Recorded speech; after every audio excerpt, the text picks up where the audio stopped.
listener production. Hello, it's Antoinette Lattouf with you this morning for the briefing.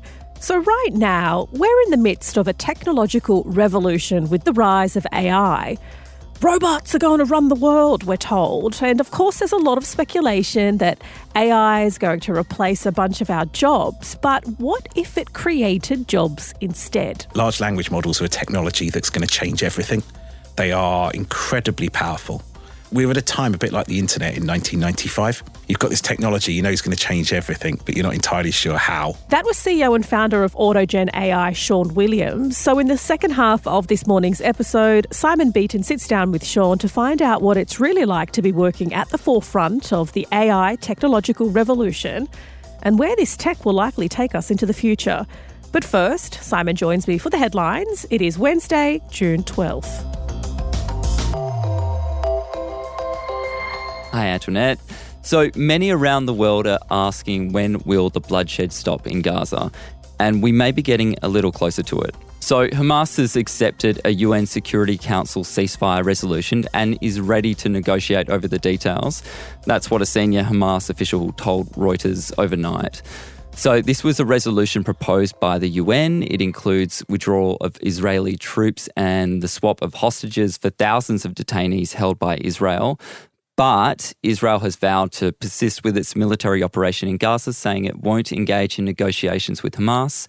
And this latest deal came about when UN Security Council overwhelmingly approved a US-backed ceasefire plan. Yeah, and calling the conditions in Gaza deplorable, UN Chief Antonio Guterres tells Israel it's time to come to the table.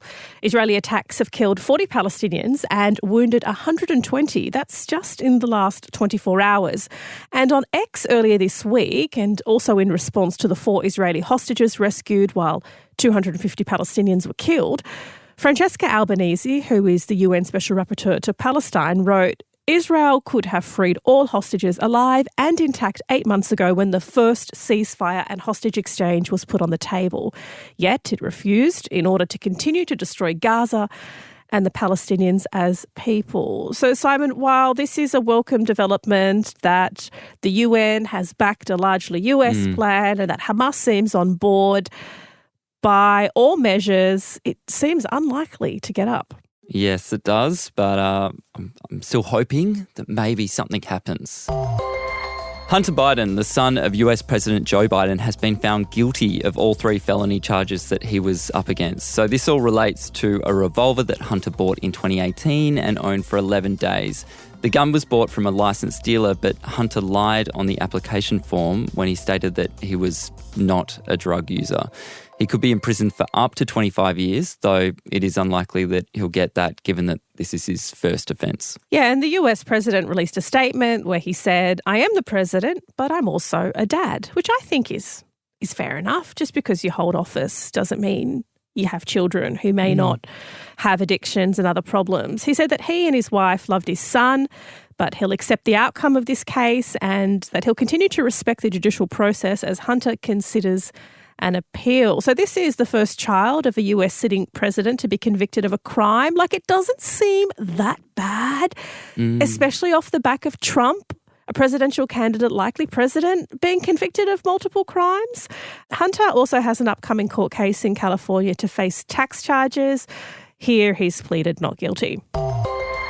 We found out yesterday that more than 300 staff of that budget airline Bonza had been terminated after 2 months and without pay. So Bonza went into voluntary administration at the end of April in a dramatic turn with their aircraft being repossessed and all their flights suspended. Since then, they'd been hoping for new potential buyers of the airline, but no offers have been made by the deadline. That was last Friday. And because the airline remains in voluntary administration, these employees can't access the federal Fair Entitlements Guarantee for any unpaid wages or payouts. Yeah, that's right. So here's Stephen Reid from the Flight Attendants Association, who explains what the current scenarios look look like for employees of the airline? Either there's a deed of company arrangement in the next couple of weeks where an investor comes in, or they will go into liquidation, which then activates the fair entitlements guarantee process, which will guarantee them their redundancy pay, any annual leave and any salary that they've been owed. Apparently the meeting was 15 minutes late, which disgruntled some employees. I get that, who thought it was pretty rude. I mean, there were hundreds on that call. Former CEO Tim Jordan, he was also there, but he was looking apparently pretty forlorn and he didn't make a single comment throughout the meeting. Yeah, because I'd imagine that he too has lost his job and he too is not entitled to any of those fair work payouts. And finally, the Socceroos beat Palestine overnight in a match that was far less about qualifying and far more about representation and recognition. Australian Test opener Usman Khawaja has hit out at the confusing disconnect between football and politics over the FIFA World Cup qualifier, given the Australian government does not recognise Palestine as a state. So he said in an Instagram post, "I'm confused how we are playing a country that our government doesn't even recognise. Is this Socceroos versus nobody? It's all very confusing." Yeah, interesting point he makes. And you may remember that Khawaja was disciplined by the ICC for wearing a peace symbol on his shoes. He went on to say that his happy Palestinian flags will be on full display at the soccer match and that no one can be punished for it. So this is also off the back of the president of the Palestine Football Association, Jibril Rajoub, whose visa application was denied. So he wasn't even allowed into Australia to watch the match. The Socceroos have already secured passage to the third round of qualifying, and so has Palestine. But that's it for the headlines. Now let's get into our deep dive, where Simon explores what it's really like to be working at the forefront of the AI tech revolution.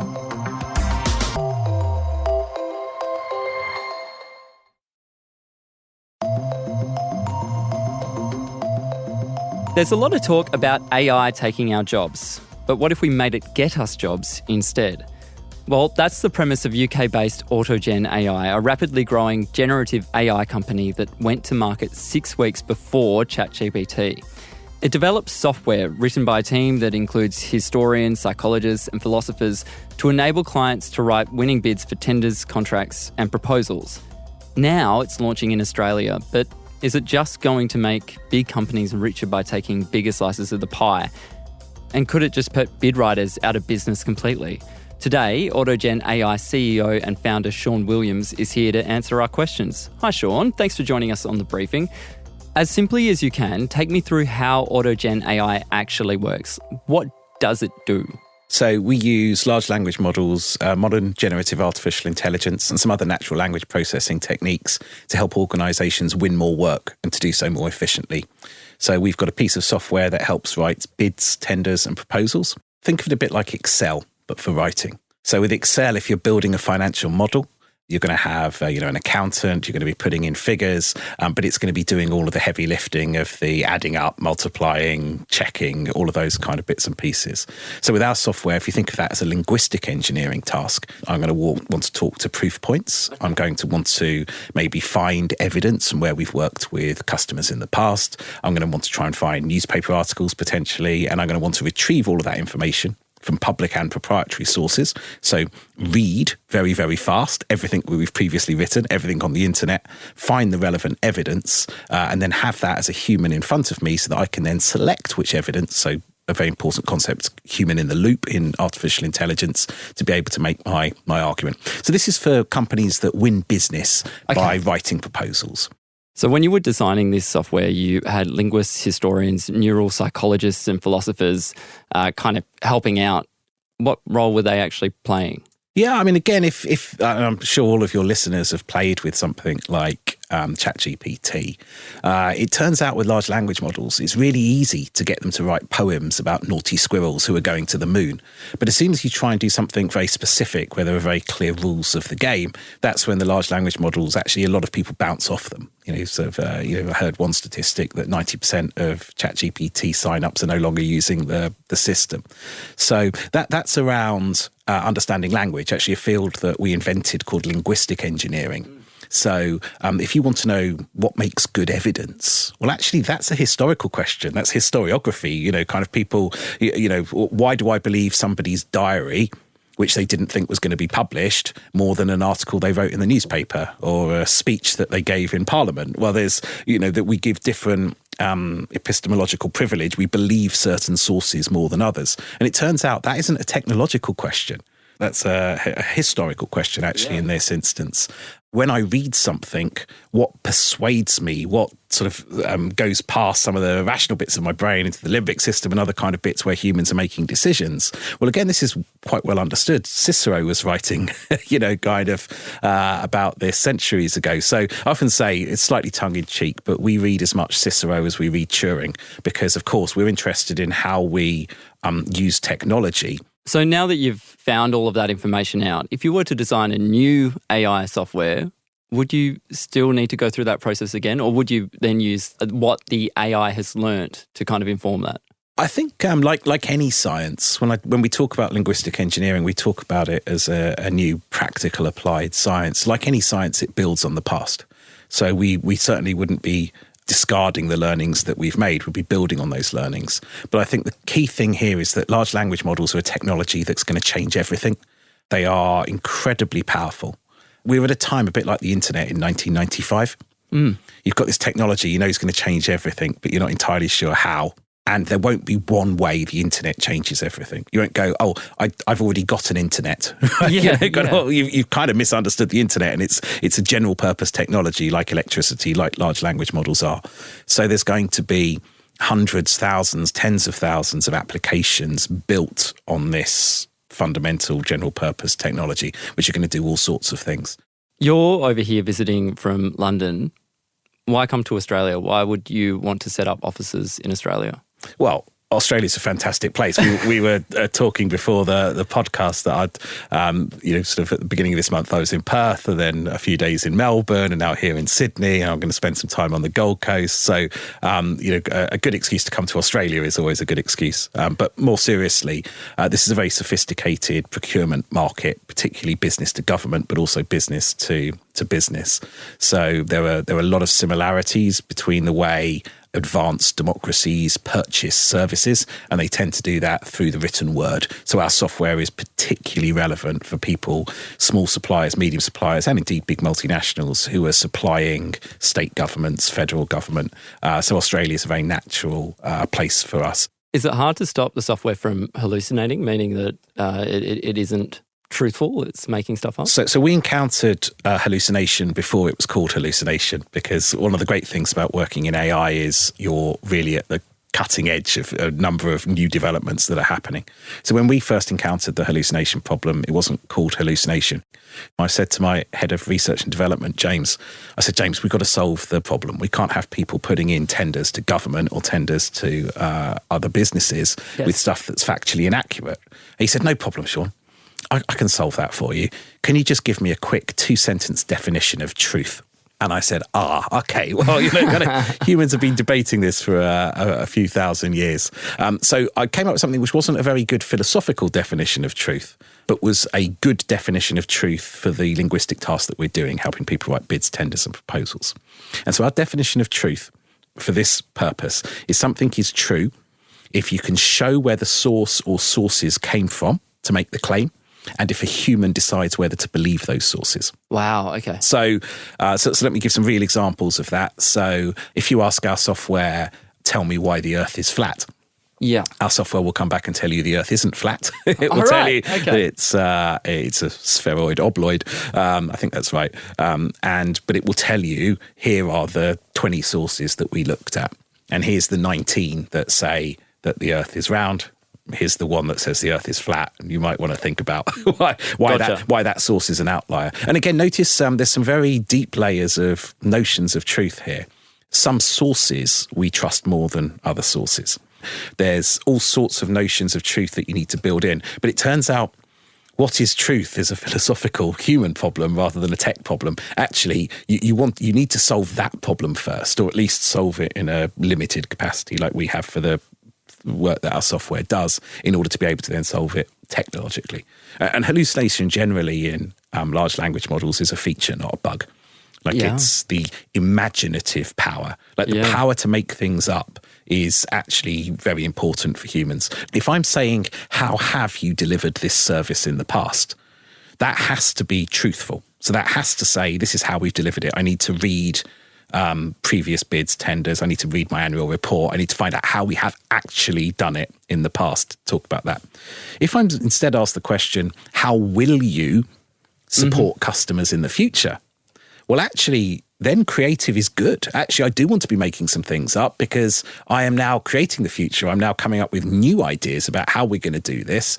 And then I just need to deliver that in the future. And so hallucination is a bit of a pejorative word for sort of the creative power of large language models.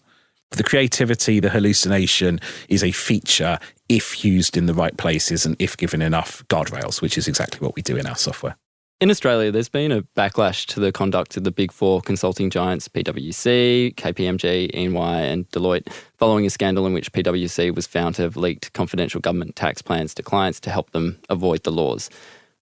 Won't your technology just help big companies like them get more work? It's really important to us as an organisation, both ethically and also for enlightened self-interest, that we make our software available across small, medium enterprises, not-for-profits, as well as for corporate giants. So we actually have completely differentiated pricing. So we have a price for megacorps, and we have a price for medium-sized enterprises, we have a price for SMEs, and then we have a price for not-for-profits and 1 or 2 person bands. So one is we just think that's the right thing to do. We don't want our software to make procurement even more unfair on the little guy. But 2 is, of course, this is also around enlightened self-interest, that we don't want procurers in business or in government to want people not to be using our software. Do you think it will put bid writers out of business? So similarly to Excel, if you think kind of pre-spreadsheets, you had enormous armies of people who were just doing grunt work of like adding up columns of figures. And there were a lot of people employed doing that. So post-Excel, you might think, okay, there's going to be a lot fewer people employed in finance. Of course, the opposite happens. By getting that grunt work done by machines, getting it done more accurately and getting it done quicker, that actually pushes humans up the cognitive hierarchy, and actually you employ more humans doing more complex, more sophisticated things. So technology never replaces humans. It pushes humans upwards in terms of thinking, intelligence, all the things that we're still able to do, judgment, that artificial intelligence and other tech is nowhere close to doing. And one last question, because you're working at the forefront of AI tech, where do you see our society going because of AI in the next 10 years? So I think this is like the internet.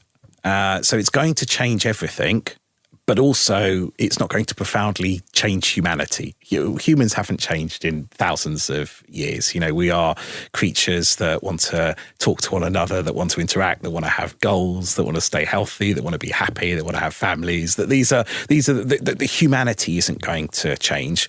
AI is going to be a very powerful tool, like the internet is a very powerful tool, like electricity is a very powerful tool, like the steam engine was a very powerful tool. And we humans will find ways to use this tool to further our human goals. But it will be completely subservient to us. Yeah. People will be taking very specific, niche, specialist problems like that and applying artificial intelligence, and that will make humans' lives better across a huge swathe of areas, like every technological advancement has. Sounds good. Sean, thanks for joining us on The Briefing. Real pleasure. Thanks for having me.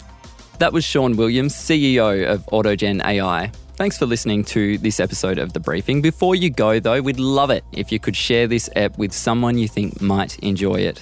And if you want to keep up with our other content, you can check us out on Instagram at The Briefing Podcast, and on TikTok and YouTube, search Listener Newsroom. I'm Simon Beaton. See you soon.